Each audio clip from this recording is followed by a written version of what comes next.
eyes may be able to see, but without a heart, you cannot feel. Welcome to the It Will Come Show. This is your host, George Siosi Samuels, and you are tuning into episode 65 of the It Will Come Show. We're going to be talking about, as I mentioned, Zoom bombing, deep recessions, and the reason why I paused there is because I actually was thinking about what was the last new normals. New normals. So with new normals, oh my gosh, right now over the last weekend, it's been very interesting to see what has been happening with regards to the Trump administration, what the U.S. is doing, the number of cases, of course, that continue to skyrocket when it comes to coronavirus. Zoom bombing, right? With Zoom bombing, this is actually something that is essentially Zoom got in trouble for, if we look here, show here,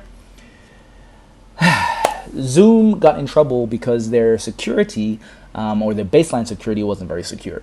Essentially, because of the way that they coded out their Zoom rooms, and if you're not familiar with Zoom, Zoom is actually a tool used for online video conferencing. It's very popular right now. The share prices have gone through the roof. But it has also meant that it's highlighted a lot of the problems that they have at a fundamental level.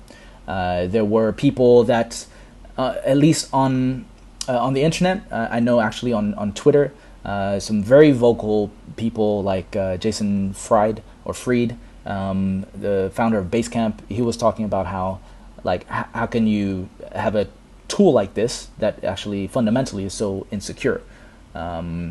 So it was just kind of interesting to see the backlash. But essentially what was happening on Zoom is people were just jumping into random Zoom sessions based on changing numbers in the Zoom meeting ID.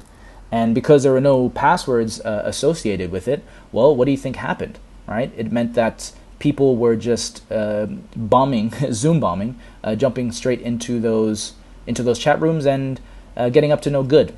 So that, of course, it spelt a lot of trouble because there were people who were having, official meetings at very senior levels, and well, gosh, it's just amazing and very interesting to see. Got a comment here from Joachim on Twitter.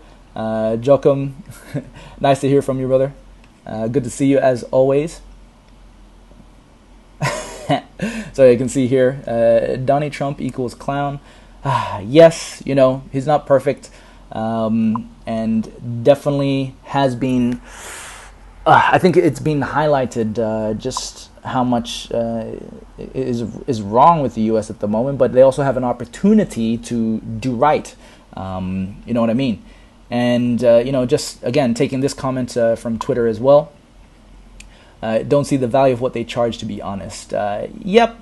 I mean, Zoom, to be honest, Zoom isn't the best UI, but from a video streaming standpoint, it has been, in my opinion, able to withstand, right, the amount of people that have been coming on. They haven't crashed, or at least not in my experience yet. And considering how many users were coming in all at the same time, it's, right. And again, they've just got the attention share of most people in the business world. So hence why most people are using Zoom. There's Google Hangouts. There's quite a few other competitors, but Zoom, simple name.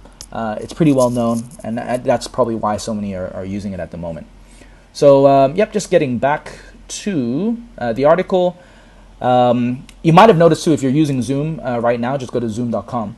They've updated the app, because I noticed today when I logged in, the UI looks a little bit different. And also when my first meeting of the day took place, my team members actually said they couldn't get in because they needed a password. And I was like, well, what password? So I think this is actually a good thing. All the Zoom room meetings should actually have a password associated with it now, so nobody's just jumping in willy-nilly. So be on the lookout for that. And Zoom bombing, it's a thing. Next up, I've got this particular article, which is called "The Lesson of a Crash That Cured Itself." I saw this on Twitter, thought it was a brilliantly written article, and it goes back into history a bit, and one of the things that I'm very passionate about is, learning from the past. So right now, it's a very good time to go and study the Great Depression of the 1920s. If this is the first time you're hearing about the Great Depression, then it's all the more reasons for you to go to Google, go to YouTube, and get up to speed. Because right now what's happening is that the world is in a recession, right? And it's affecting everybody.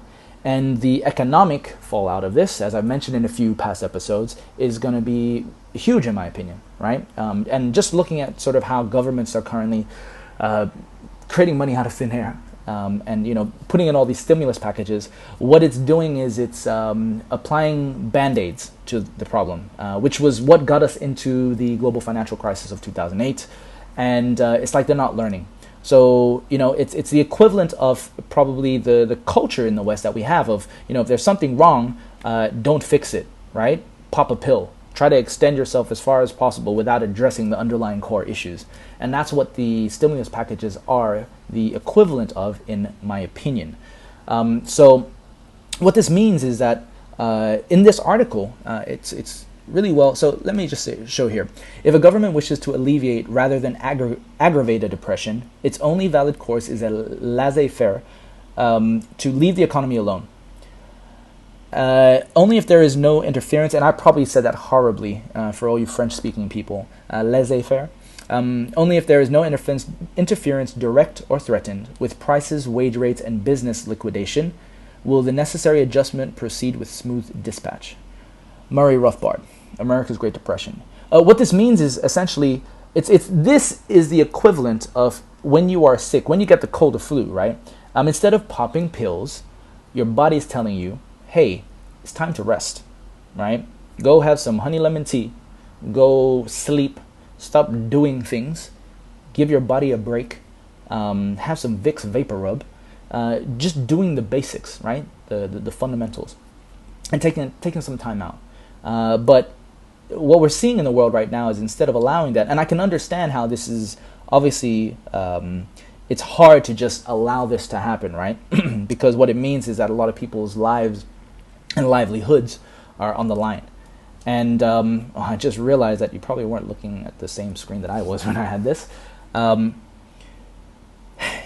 People's livelihoods are at stake right now, and it's very easy to fall into the trap of going, okay, let me just save everybody. Because what's going to happen now is you're going to have short-term gain and long-term pain again. Okay? So, and this is not all about, gloom and doom, right? I'm not at all for gloom and doom. I'm just not for people digging their heads into the sand. So I've highlighted a few things. Lesson: when the economy is melting down, do nothing, because the free market will self-correct and naturally return to a healthier equilibrium. This is the equivalent of, and so when they say do nothing, it's not to say that you don't you don't do nothing, but it's about like not reacting in a way whereby you're doing the equivalent of popping pills just to keep yourself going, right? Because it's going to be artificial. It's not going to address the underlying root problem. Okay. And if you've been studying the economics and of recessions and what's been happening in general, this sort of stimulus package right now that we're doing, it's sort of like it's the end game. It's the last thing they can do legally without severe consequences. So as you can see here, short-term pain and damage. In the long term, however, such corrections allow for a healthy adjustment. It's like our planet as well, right? By us, I know it's really bad for a lot of us right now because we're having to stay indoors. I mean, be thankful that we're not going out to fight in wars and having to die that way. But by staying indoors, we're also giving the planet some time to rest and breathe. There's already been some articles about how the planet is actually regenerating quite well as a result of us not being active. So something to think about, and I hope we take lessons from too. Going down again, when Harding was inaugurated, the economy was already turning around. We got a comment here, so I'm just going to quickly bring that up. So, do people help the elderly cross the road anymore or carry their bags? I mean, will the elderly be outside at all at this point in time? I don't know, but I hope that if you did see the elderly, that you would be helping them to cross the road or carry their bags. But yeah, just here, I've highlighted, when Harding was inaugurated, the economy was already turning around after 15 months of decline or stagnation. I've seen actually this, the use of the words 18 months, 15 months, quite a lot. And so that's why my sort of prediction is that we are going to, people are thinking that we're going to go back to work and stuff in this new normal, and I'll talk more about the new normal within 2 weeks or a month. I don't think so. I think we're looking at least minimum 6 months, and at most 18 months, and at the worst case we could be looking at maybe 3 years to 23 years in terms of just, again, the fallout. But the reason why I say this is more about so that you are preparing yourself instead of digging your head in the sand. Now is a good time to prepare for when times are better, when times are good, right? You should have been preparing for this time when times were good, but it is what it is. So again, I think I've talked about in previous episodes about the importance of community at this time. So you need to be able to lean in on your support networks, your communities, and especially businesses. Right now, there are a lot of businesses who had like these physically based setups that were not equipped for the digital world, online working. And I know not all businesses can be easily translated online, but for those that could have, now they're realizing, well, it's time for me to take all my customers, maybe build a community around it, because that's the only thing that may keep your business alive or together at this point in time. All right, so let's head back. By the summer of 1921, I'm looking here, the Depression had reversed itself. America proceeded into the roaring 20s with a surging economy and happy-go-lucky consumerism. And this roaring 20s, actually, half past human. Okay, there's this guy named Cliff High who I followed during my crypto days when this was 2017, and crypto was going crazy, and I learned about this guy named Cliff High. He created something called a web bot in the 90s, which was all about predictive linguistics. Predictive linguistics is actually about taking all of the all publicly available words, phrases, text, copy, etc., and just making predictions based off of language and emotions. And what was interesting to observe was that in the crypto world, because prices were swinging wildly, right, it was actually more of a show of true human nature and how emotional we are. So in an unregulated environment, this bot of his, of Cliff's, was actually very accurate in being able to predict the prices of cryptocurrencies, which is really, really fascinating. And so, yeah, I think I found him to be really interesting, and he actually did this report about the next decade. And Cliff I had this report that was going out, I think, weekly at the time. And in that report, he predicted that there would come a time of the soaring 20s. And this was based off of the data that he saw. So we had the roaring 20s in the 1920s, and he predicted that actually in the 2020s, we will have what is known as the soaring 20s. But it would come after, right? It would come after this really hard period, which is, I think, what we're going through now, right? So obviously, depending on how we react to this current situation, we are potentially going to have a soaring 20s, all right? So this is to give you hope as well, right? That it isn't all gloom and doom, but there is going to be some pain based on past decisions that we've made, over the last decade and however long. There are many cycles kind of culminating at this point in time. Okay, so, and here we got Trump. Now, of course, there are people who support Trump and those who don't. It is what it is. Like, we can't fight it. Trump is the president of the United States right now. It is what it is, all right? He could possibly have another term. But thanks to your democracy, every president can only have a maximum of 2 terms.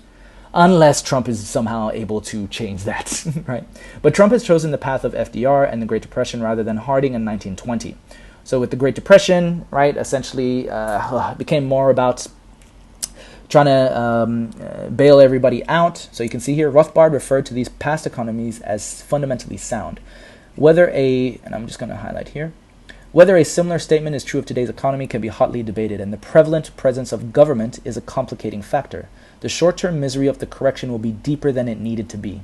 What the 1920 to 21 depression demonstrate, however, is demonstrates, however, is the salutary effect of allowing economic consequences to play out. What the Great Depression demonstrates is the incredible damage of doing the opposite. And if the current economy is not as solid as in the past, perhaps this is all the more reason to abandon the one factor most responsible for destroying it: government intervention. All right? So nevertheless, instead of doing nothing, the Trump administration will do everything.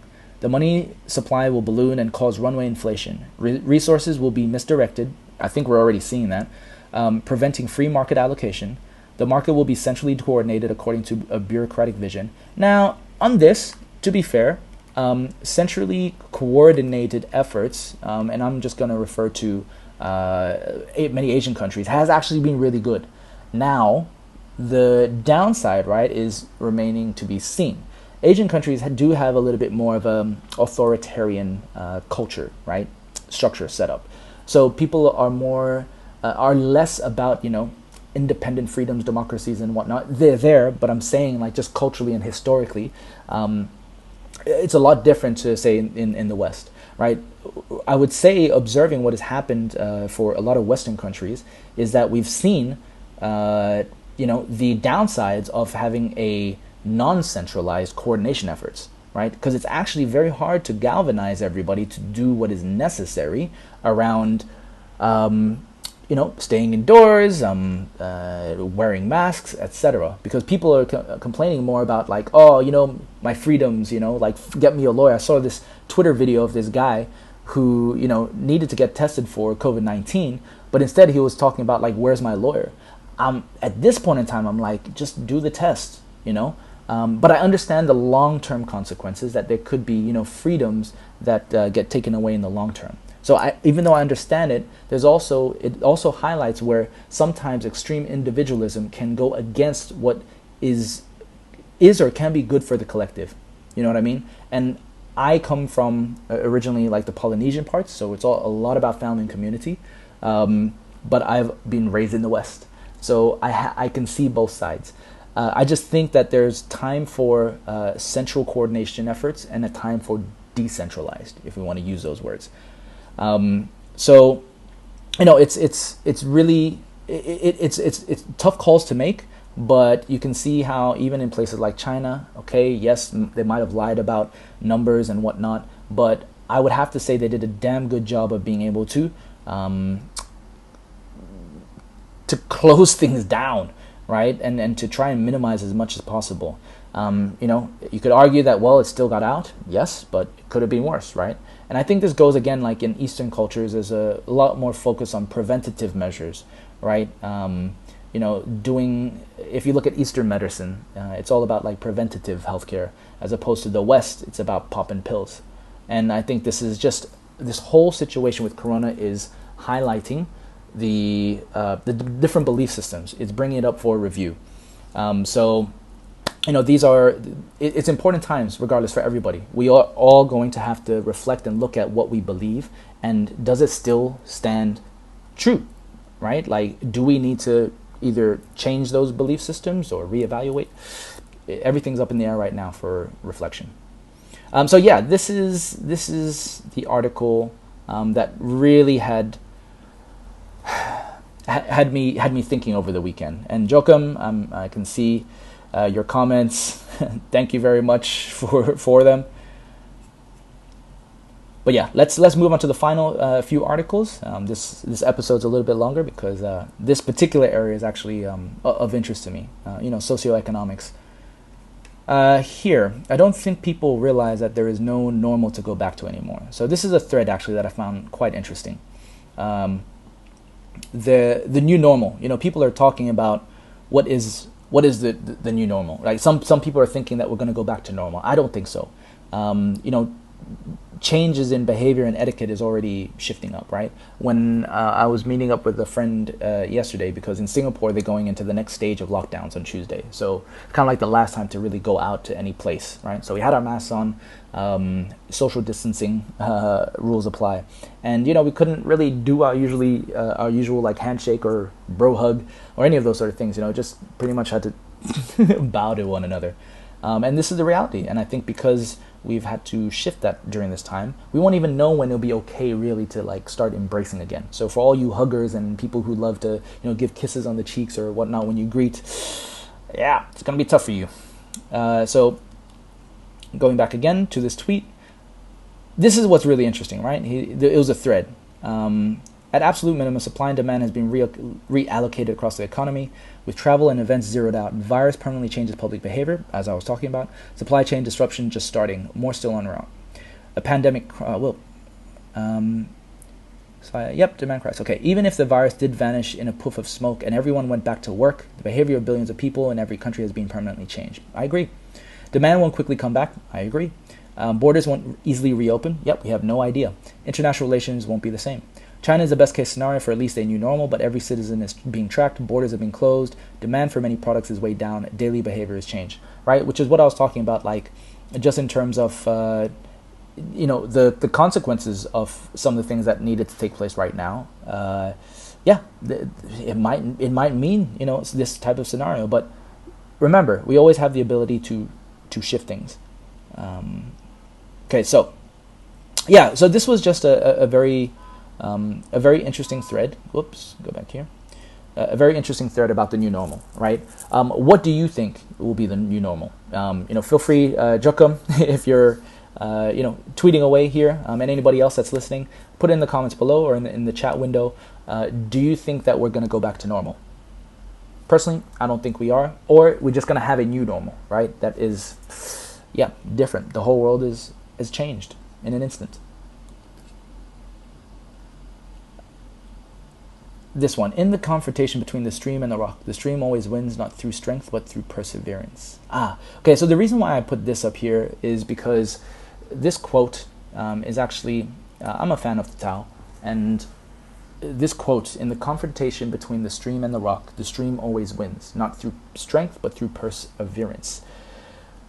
This is very good advice during this time, right? Something to be inspired by, because it's about patience and persistence. I often talk about that, right? I often end the show with those two lines. But perseverance during this time, I think it's going to be very, very important for you to find out what your routine is, find out how you can survive through this, and persevere. That's all you can do right now, because everything is uncertain. Nobody can really plan properly because of all the uncertainty. But with that, one thing you can be certain of is your ability to react to things. So with that, right, persevere, be patient, plan for when times are good, right? Because times are bad right now, you can expect that it will eventually get good, right? So deal with what's right in front of you, plan for when things are going to be good, okay? But take care of what you need to that's immediately in front of you. And then last but not least, to sort of tie things up, I thought I'd share this video with you all. I don't know if you can hear the video, but we're going to try. I'll maybe take out my computer going all spaz. Okay. But instead, we sing Daddy's rap portion of You're Welcome from Moana. Okay, you ready? All right. That's it. Here we go. Honestly, listen, kid, I could go on and on. I could explain every natural phenomenon. The tide, the grass, the ground. Oh, what was Maui just messing around? I came in and I buried its guts. Spread out a tree, now you got coconuts. What's the lesson? What does it take away from us? So Maui when he's on a breakaway. And the tapestry here on my... is a map of the victories I...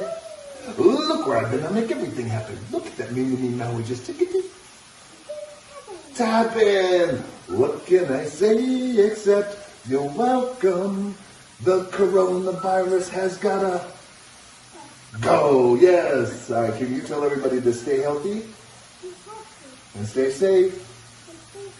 And what else do you want to say? Perfect. All right. So, yep. Just thought I'd leave that with you guys. That was The Rock. And his little one. Thought it was pretty cute, but this was really more just to show you, what is becoming the new normal. Even things is like, washing your hands properly, right? You can see The Rock has turned his song from Moana into a fun way to get his little girl to wash her hands properly. And this is part of the new normal. And it's not something to be afraid of. It's just different. Every now and then in life, change is the only constant in life, and just embrace it. Right. I think there was also a quote by Bruce Lee, where it said, "Don't pray for things to be different or better, but pray for the courage to endure a difficult one." Don't pray for an easier life. Pray for the courage to endure a difficult one. Right. Because times are going to be difficult, and all of your mental resilience is going to be tested right now. And so surround yourself with others who, if you don't feel like you have that resilience, surround yourself with other people virtually at this point in time. And with that, as always, through patience and persistence, it will come. The eyes may be able to see, but without a heart, you cannot feel.